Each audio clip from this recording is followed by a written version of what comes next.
Irmãos, nós estamos tratando às quintas-feiras sobre o tema o comportamento do cristão, conforme os irmãos podem ver aí no slide, né? Eu estou com a voz um pouco prejudicada, como vocês já notaram, mas eu creio que com um copo d'água aqui a gente vai conseguir chegar lá. Nós já tivemos dois temas, duas aulas, né? 2 estudos, e hoje vamos iniciar o terceiro, a ética do comportamento cristão. E o texto que nós vamos considerar nesta noite é Romanos 12, de 9 a 11.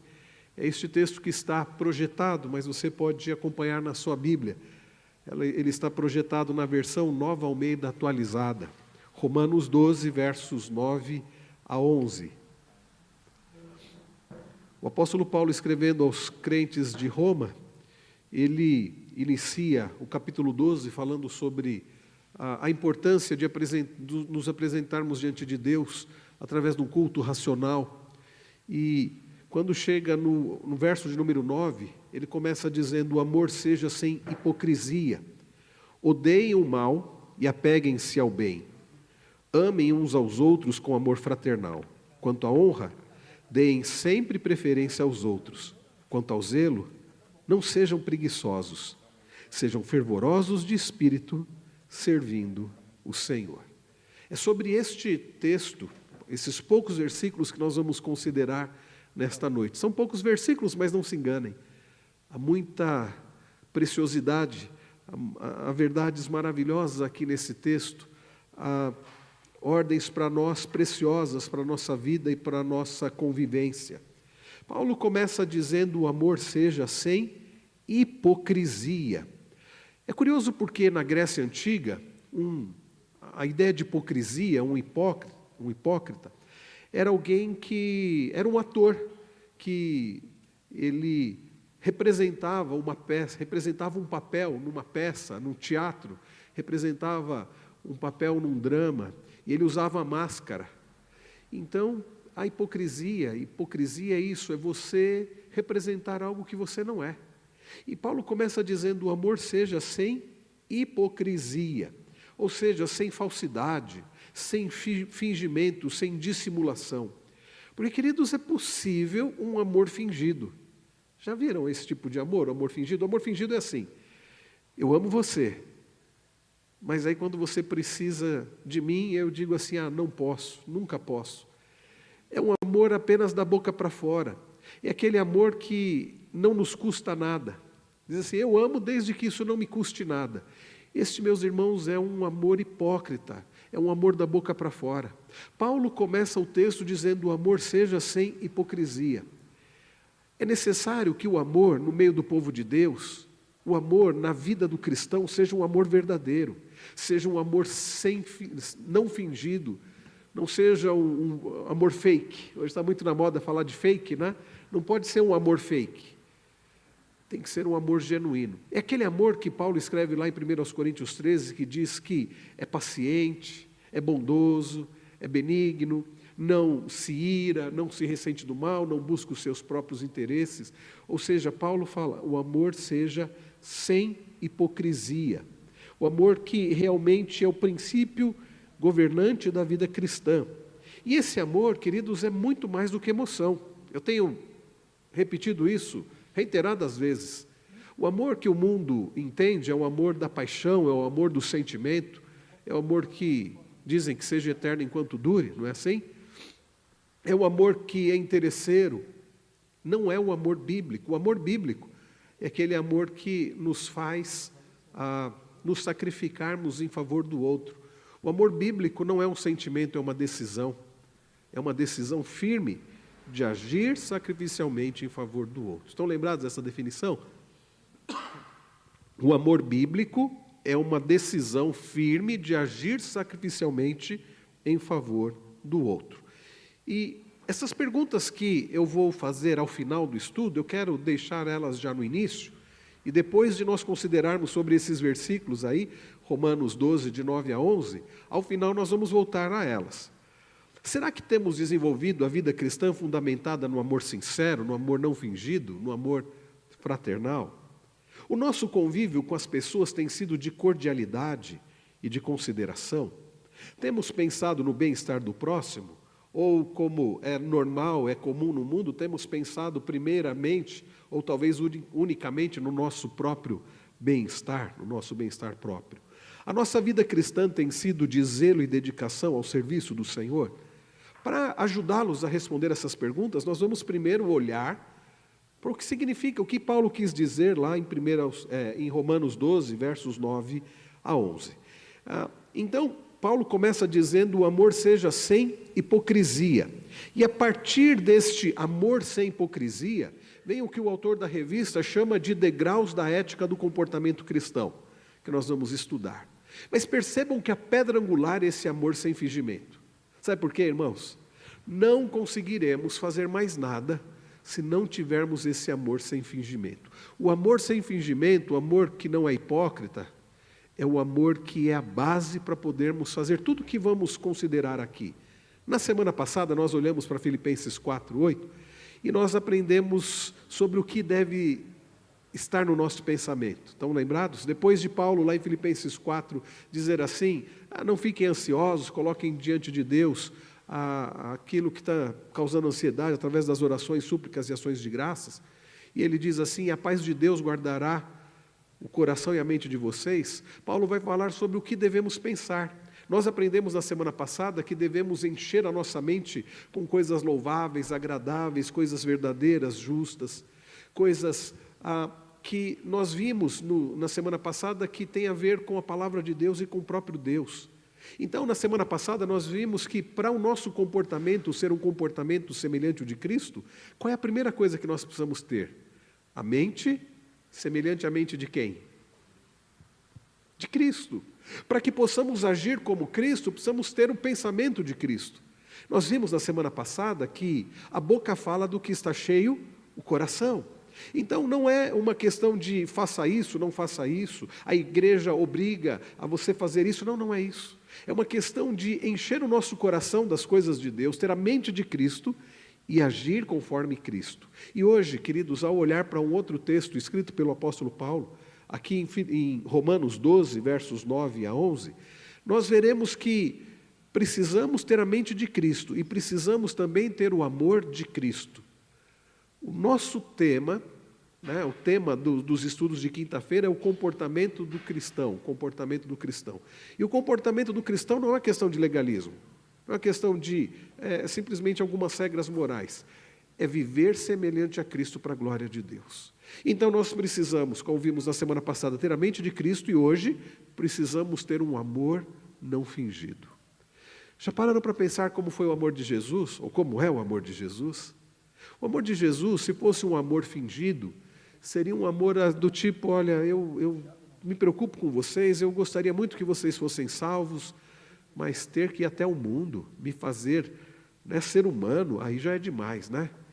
Não, o amor de Jesus foi um amor não fingido. Ele disse assim: eu sou o bom pastor. O que o bom pastor faz? O bom pastor dá a sua vida pelas suas ovelhas. O amor de Cristo é um amor verdadeiro, é um amor que o fez se entregar por nós, morrendo na cruz, o fez obedecer à lei do Pai em tudo, o fez morrer por nós. Este é o amor não fingido. O amor não fingido é o amor de Deus, o versículo mais conhecido da Bíblia, porque Deus amou o mundo de tal maneira, que ficou só na palavra? Não, que deu seu Filho unigênito, para que todo que nele crê, não pereça, mas tenha a vida eterna. Estão entendendo, irmãos, o que é o amor não fingido? O amor não fingido é o amor verdadeiro que nos leva a agir sacrificialmente em favor do outro. Bem, tendo como base o amor sem hipocrisia, o amor não fingido, o apóstolo Paulo vai trazer algumas ordenanças para nós. Primeiro ele diz que nós vivamos um amor, seja um amor sem hipocrisia. E depois, logo na sequência, alguém que tem um amor verdadeiro, um amor bíblico, é alguém que vai odiar o mal. Mais uma vez, queridos, a vida do cristão não é uma vida com regras que você se torna membro de uma igreja, agora eu não posso isso, não posso aquilo, não posso... Não. É uma vida que nos leva, por amor a Deus e por amor ao próximo, a odiar aquilo que Deus odeia, a ter ojeriza daquilo que desagrada a Deus. Então vejam, não é apenas moralismo, legalismo. tem a ver, queridos, com o nosso coração. Odiar. Odiar o mal é o mesmo que detestá-lo. Há uma versão bíblica que diz que devemos detestar o mal. Essa é a ideia. Talvez você ache estranho e fale, a Bíblia manda odiar? Manda. Manda eu odiar outras pessoas? Não. Manda eu odiar o meu próximo? Não. Manda eu odiar aquilo que desagrada a Deus, aquilo que é pecado, pecaminoso, aquilo que é mal. Então Paulo diz, odeiem o mal. Eis aqui, queridos, uma ordem bastante clara e bastante importante. Nós não podemos brincar com o que é mal. Tem gente que brinca com o mal. Tem gente que acha que o mal não é tão mal assim. E fica como alguém que entra numa jaula de um leão e vai acariciar um animal feroz. O mal é algo terrível. O mal, ele traz destruição. E o que a Bíblia nos manda fazer é odiar o mal. Odiar o mal, então, é detestá-lo. Paulo usa várias vezes a palavra fugir para significar a repulsa que o cristão deve ter de coisas más. Em 1 Coríntios 6,18, 10,14 e 1 Timóteo 6,11, ele fala sobre isso, ele diz, tu, porém, ó homem de Deus, foge destas coisas. Este odiar, então, é a ideia de você detestar, é a ideia de você fugir, é a ideia de você não dar atenção, você não olhar aquilo com apreço. Eu fico pensando, queridos, se nós de fato odiássemos o mal, nós iríamos evitar tantas coisas ruins na nossa vida, inclusive na vida da nossa família. A pessoa, ela vai como que se acostumando com o mal, quando na verdade ela deveria odiar o mal. Daí a ideia de discernimento, detestar o mal. E percebam que Paulo não diz apenas odeiem o mal, ele diz também apeguem-se ao bem. Percebem? Há coisas que você precisa deixar, há coisas que você precisa abandonar, há coisas que você precisa fugir delas, mas há coisas que você precisa buscar, há coisas que você precisa se aproximar, agarrar e não largar. Paulo usa essa linguagem do você se... Em outras passagens bíblicas, Paulo vai falar de você se despir do velho homem e se revestir do novo homem, né? O termo grego significa colar ou juntar, sugere um desejo intenso de apropriar-se de alguma coisa. Então, conforme disse o reverendo Hernandes no seu comentário de Romanos, o cristão deve amar e odiar com a mesma intensidade, deve apegar-se ao bem e abominar o mal com todas as forças da sua alma. Irmãos, vida cristã envolve diligência, envolve esforço. Esforço do quê? De odiar aquilo que deve ser odiado, de abandonar aquilo que deve ser abandonado. E diligência, esforço para se apegar naquilo que é bom, aquilo que é bem, aquilo que é o bem, aquilo que agrada a Deus. Eu dizia então que Paulo usa a figura do despojar e do se revestir. Lá em Colossenses 3 ele usa essa figura. Olha só Colossenses 3, 8 e 9. Agora, porém, olha a palavra que Paulo usa. Abandonem, a ideia de abandonar. Muito ligada à ideia de detestar, de odiar. Abandonem igualmente todas estas coisas. O que é que você deve abandonar? O que é que você deve odiar? Paulo aqui em Colossenses 3 explica. Ira, indignação, maldade, blasfêmia, linguagem obscena no falar. Essas coisas, meus irmãos, nós precisamos fugir delas. Nós precisamos abandonar, nós precisamos odiar. Ele diz, não mintam uns aos outros, uma vez que vocês se despiram da velha natureza com as suas práticas. Percebe a ideia? Coisas que você precisa abandonar, que você precisa se despir. Sabe a pessoa que... com uma pessoa maltrapilha, uma pessoa de rua que está muitas semanas, meses, talvez com a mesma roupa, e aquela roupa está mal cheirosa, aquela roupa está nojenta, e a pessoa precisa se despir daquilo, precisa jogar fora. É assim, meus irmãos, em relação ao que é mal. Bem, mas a pessoa não para por aí. Ela se despiu daquilo que estava podre, aquilo que era sujo, aquilo que fazia mal. Aí ela toma um banho, e aí ela vai pegar aquela roupa e vai se vestir de novo com aquela roupa? De jeito nenhum. O que ela vai fazer? Ela vai se revestir de algo que é bom. Por isso que Paulo fala, odeiem o mal e apeguem-se ao bem. Lá em Colossenses 3, ele diz, portanto, como eleitos de Deus, santos e amados, revistam-se de profunda compaixão, de bondade, de humildade, de mansidão, de paciência. Percebam, meus irmãos, que lá, aquilo que em Romanos 12, Paulo fala que devemos odiar e devemos nos apegar, aqui em Colossenses ele dá exemplos. O que devemos odiar? Nós vimos em Colossenses 3, 8 e 9. Ira, indignação, maldade, blasfêmia, linguagem obscena, mentira. Isso a gente deve odiar, deve lançar fora, deve abandonar. E o que devemos nos apegar, nos agarrar? Ele diz, profunda compaixão, bondade, humildade, mansidão, paciência. E se você parar para pensar, Paulo está falando de coisas que o mesmo Paulo, lá em Gálatas, ele vai dizer que fazem parte do fruto do Espírito.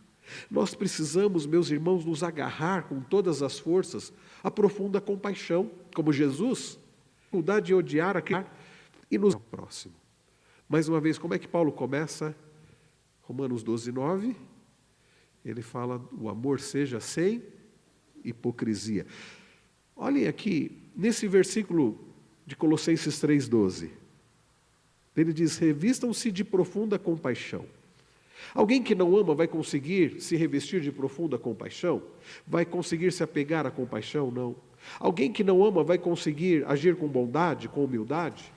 Aliás, a humildade é fruto de um coração que se coloca abaixo do outro. Alguém que tem um coração, uma mente de servo e não de senhor.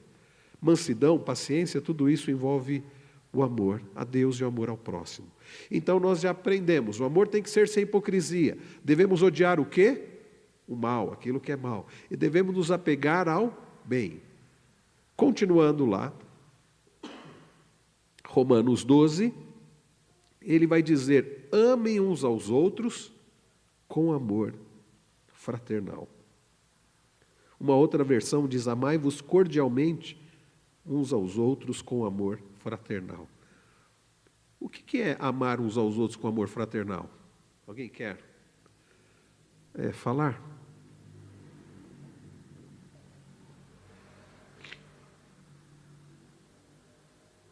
Ninguém? Amar uns aos outros com amor fraternal. O que é um amor fraternal? Qual a ideia de fraterno, fraternidade? O que é, Mário? Não sei se isso é assim, Deus abençoe.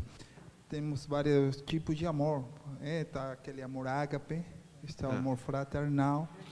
Mas o amor fraternal é aquele que temos que praticar com nossos irmãos. Certo. Mas eu acho que tem que ir mais allá dos nossos irmãos, porque como o Senhor falou, quando Jesus estava na cruz, quando amar como Jesus, quando foi morrer, morreu por tudo.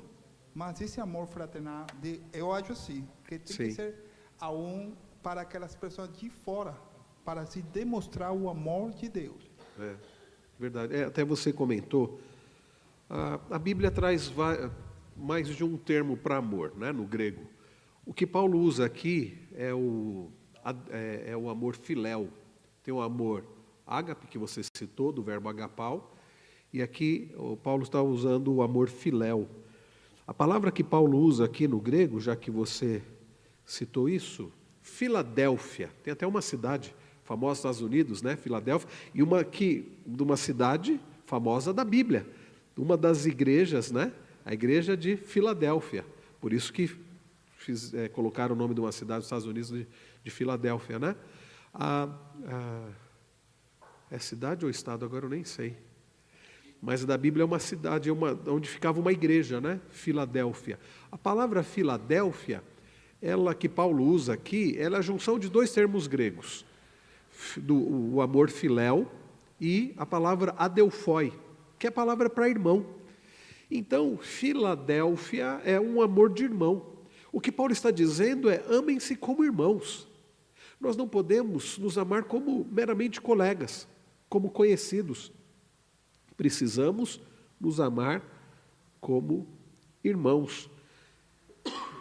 Ou seja, devemos ser afetuosos uns com os outros em amor fraternal.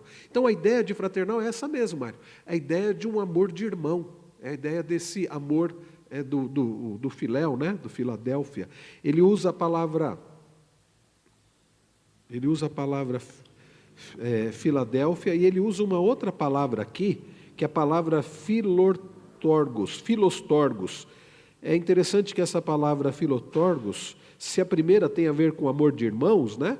A segunda tem a ver, descreve a afeição natural que sentimos uns pelos nossos familiares, né? Tipicamente o amor dos pais pelos filhos. Ambas as palavras eram aplicadas à relação de sangue dentro da família. Então, em outras palavras, irmãos, o que Paulo está dizendo?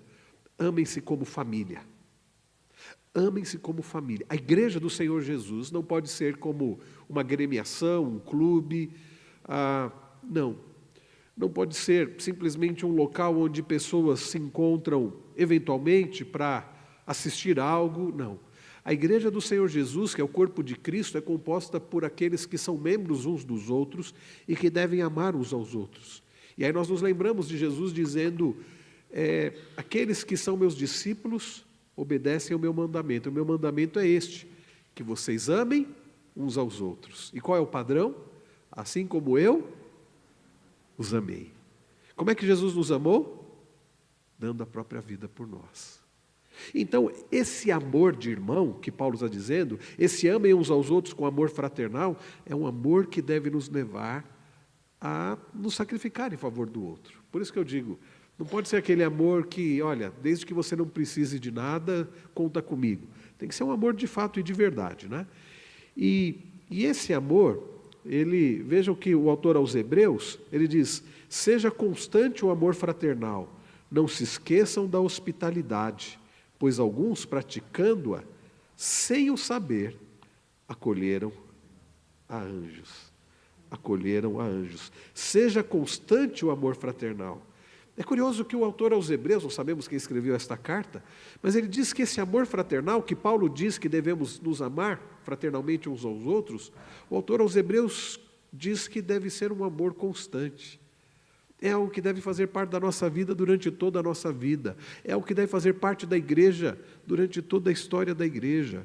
É um amor constante, esse amor fraternal. Tudo bem até aqui, meus irmãos? Vejam, nós não é aqui um culto, não é um sermão, é um estudo. Então, os irmãos são muito bem-vindos para participar. Diácono Marcos?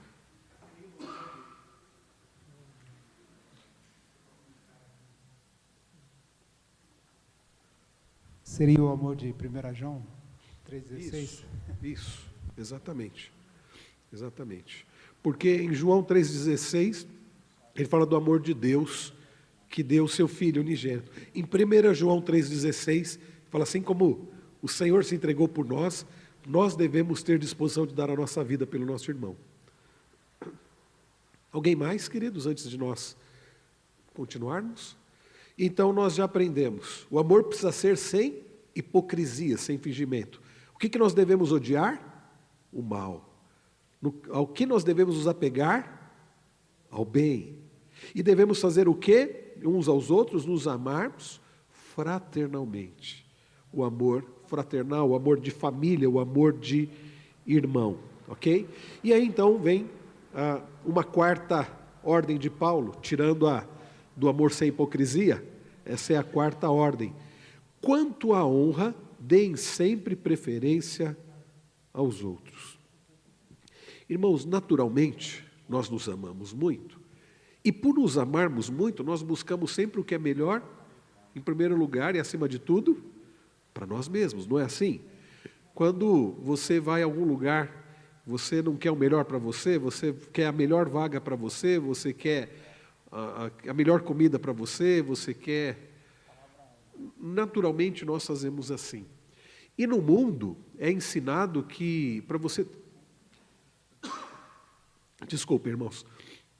O mundo ensina que para nós termos sucesso, nós devemos buscar, acima de tudo, o que é melhor para nós. Mas a Bíblia não diz isso. Vejam que nessas ordenanças de Paulo, baseadas num amor sem fingimento, o amor sem fingimento, o amor sem hipocrisia, é um amor que nos leva não a buscar em primeiro lugar a honra para nós mesmos, mas que nos leva a olhar para o outro. Lá em 1 Coríntios 13, quando Paulo começa a explicar o que é o amor, que ele fala que o amor é paciente, a partir do verso 4, que o amor é benigno, que o amor... Ele diz que o amor não busca os seus próprios interesses. Aliás, esse foi um dos versículos que eu coloquei aqui. A Nova Versão Transformadora traz a seguinte tradução: tenham prazer em honrar uns aos outros. Parece que o nosso prazer, em geral, é em nos honrarmos cada um a si mesmo. Quando, no comportamento cristão, diferente do comportamento do mundo, e a gente tem visto que o evangelho é extraordinário, não está dentro do ordinário, no comportamento do cristão, que Jesus vai trabalhar muito isso lá no Sermão do Monte, nós buscamos a honra em primeiro lugar para o outro. Então, tenham prazer em honrar uns aos outros. Lá em Filipenses 2, Paulo diz o seguinte: não façam nada por interesse pessoal ou vaidade, mas por humildade, cada um considerando os outros superiores a si mesmo, não tendo em vista somente os seus próprios interesses, mas também os dos outros. Irmãos, isso é contracultural, não é? Enquanto nos é dito, busque em primeiro lugar o melhor para você. E veja, não é que você não deve buscar coisas boas para você, não é isso.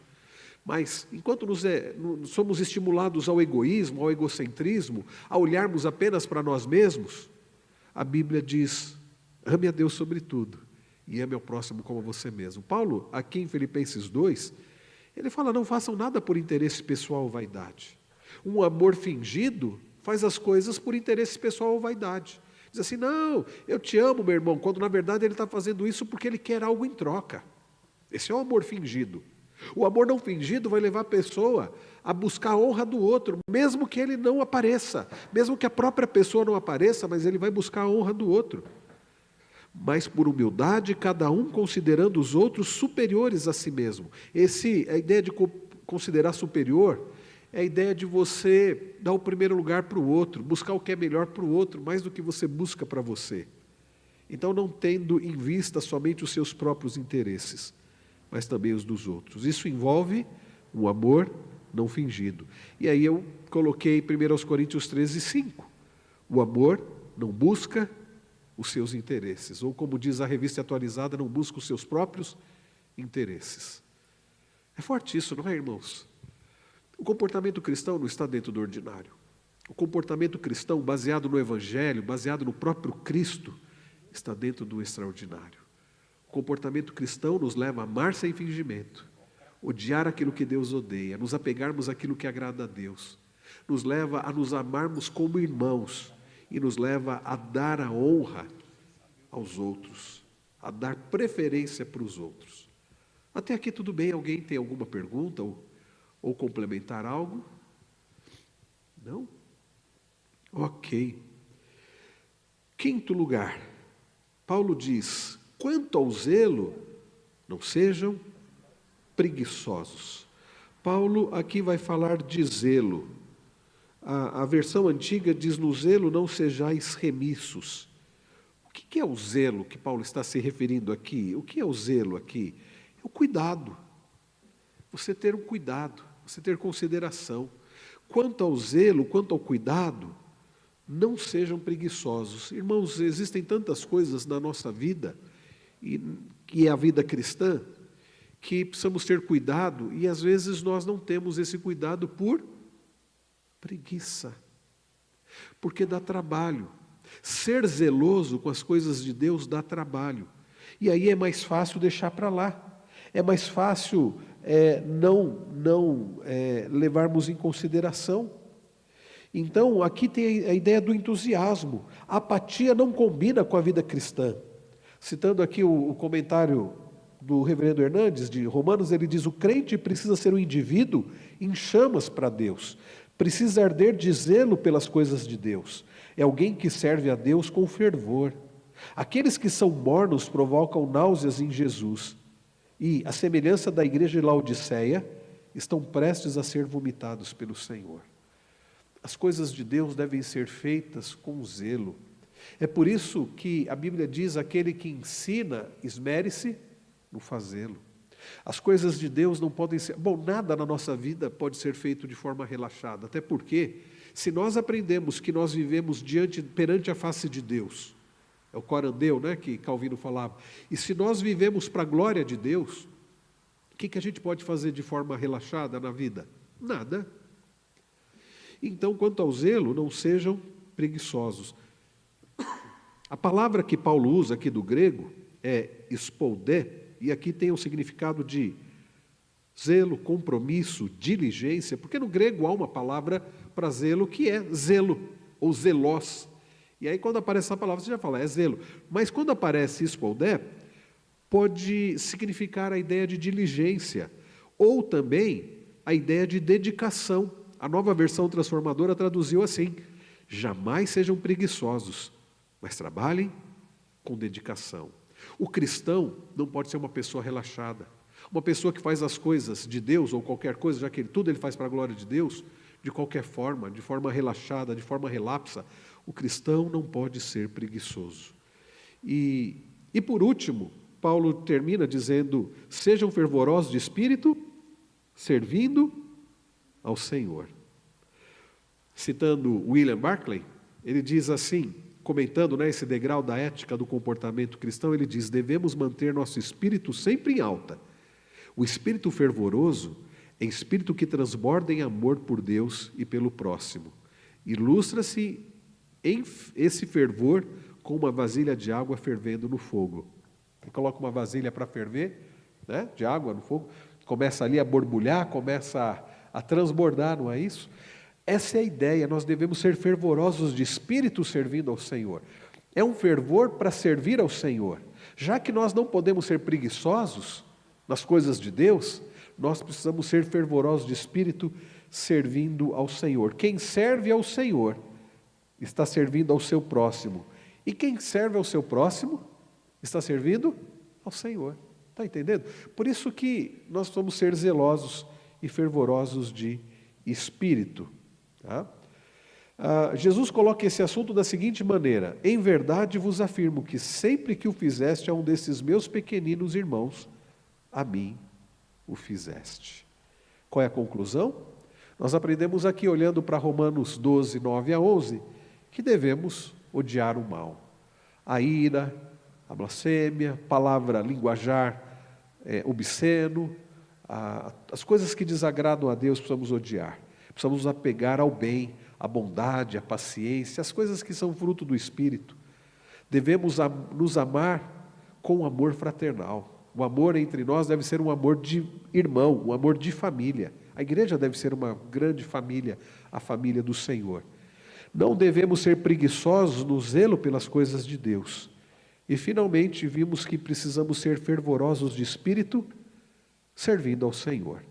E aí eu disse que eu ia voltar com aquelas perguntas, né? Será que temos desenvolvido, irmãos, a vida cristã fundamentada no amor sincero, fraternal? Depois de tudo que nós ouvimos aqui, que o amor não fingido, o amor sem hipocrisia, é uma decisão de agir sacrificialmente em favor do outro, a pergunta é: temos nós desenvolvido a vida cristã fundamentada nesse amor sincero? Nesse amor de irmão, nesse amor de família, baseado no amor de Jesus, que deu a própria vida por nós? A outra pergunta: o nosso convívio com as pessoas tem sido de cordialidade, de consideração?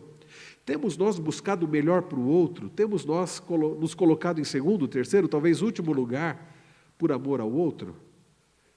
Temos pensado no bem-estar do próximo? A nossa vida cristã tem sido de zelo e dedicação ao serviço do Senhor? Ao que nós fazemos para a glória de Deus? Que através dessas perguntas, meus irmãos, nós possamos analisar o nosso comportamento, para verificarmos se de fato temos tido um comportamento cristão. Como nós vimos na semana passada, um comportamento cristão começa por termos o pensamento de Cristo, o coração de Cristo. E um comportamento cristão, como nós vimos hoje, envolve termos o amor de Cristo, um amor verdadeiro, um amor não fingido, um amor bíblico. É o amor que nos leva a agir sacrificialmente em favor do outro. Tudo bem, queridos irmãos? Alguma pergunta? Presbítero Cláudio, tem o microfone ali. Diácono Marcos vai levar. Oi, pastor. Não, achei muito boa a explanação. E eu só queria fazer um comentário, se eu lembrar. Não, lembrei. Acho que a gente tem que ter o cuidado e sabedoria e até pedir para Deus para que esse nosso amor não seja aquele amor que sufoque a outra pessoa. Ou seja, com excesso de, sei lá, não sei se eu posso chamar excesso de cuidado, de tal forma que você sufoca a outra pessoa. Né? Então, é só esse comentário que eu queria fazer quando eu comecei a olhar essas perguntas. Né? Sim. É porque o amor bíblico, ele não é um amor que sufoca. O amor que sufoca é um amor que muitas vezes está muito ligado a um amor que nós... Obrigado, meu irmão. Deus abençoe. Um amor que nós temos por nós mesmos. E a gente acaba sufocando com excesso, né, de cuidado, de zelo. Porque Deus não nos sufoca, não é verdade? Deus nos ama e sem nos sufocar. Val, você queria falar?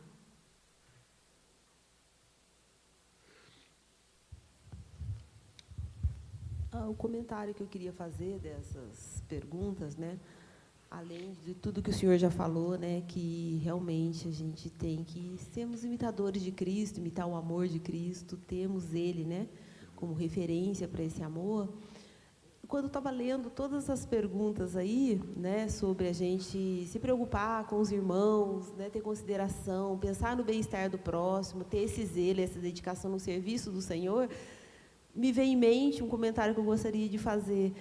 Me veio a nossa reunião de oração de toda terça-feira, que é capaz de responder todas essas perguntas no que a gente faz intercedendo, porque eu acho que uma forma muito grande da gente demonstrar esse serviço, esse amor pelo próximo, é a nossa oração intercedendo pelos irmãos, Sim. que é o que a gente tem feito nos nossos grupos de oração, onde a gente vê a gente sentindo a dor do outro, orando, intercedendo, e definitivamente esse orar, essa reunião, essa intercessão que a gente tem feito, né, como igreja, responde todas essas 4 perguntas. É verdade. E é isso que eu queria.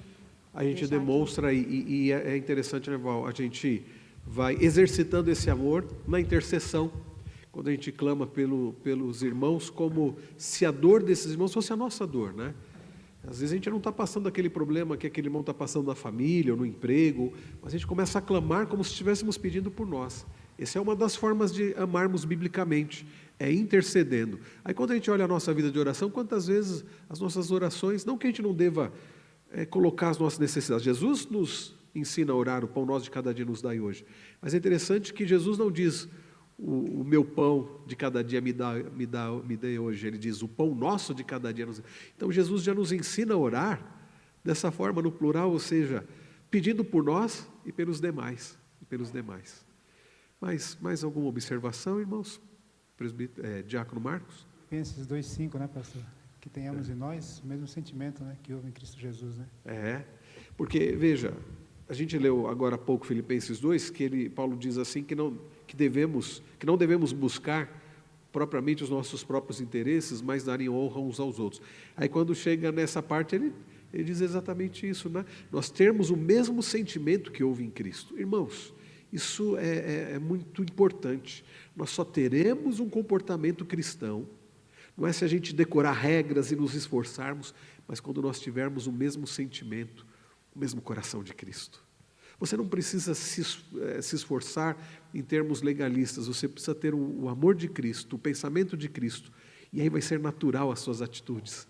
Você não vai ter que se esforçar tanto para amar, para perdoar, vai ser natural porque você já vai ter o Espírito, você já tem o Espírito de Cristo habitando em você, que é o Espírito Santo. Então vamos buscar o coração do Senhor, vamos buscar o amor de Cristo, para que tenhamos o mesmo amor. Ok? Nós vamos orar agora. Quero convidar a nossa irmã Edilane para orar por nós, pedindo ao Senhor que nos ajude, nós, né, que somos pecadores, redimidos pelo sangue do Senhor, a termos esse padrão de excelência em tudo, ou seja, a vivermos como Jesus, conforme Jesus.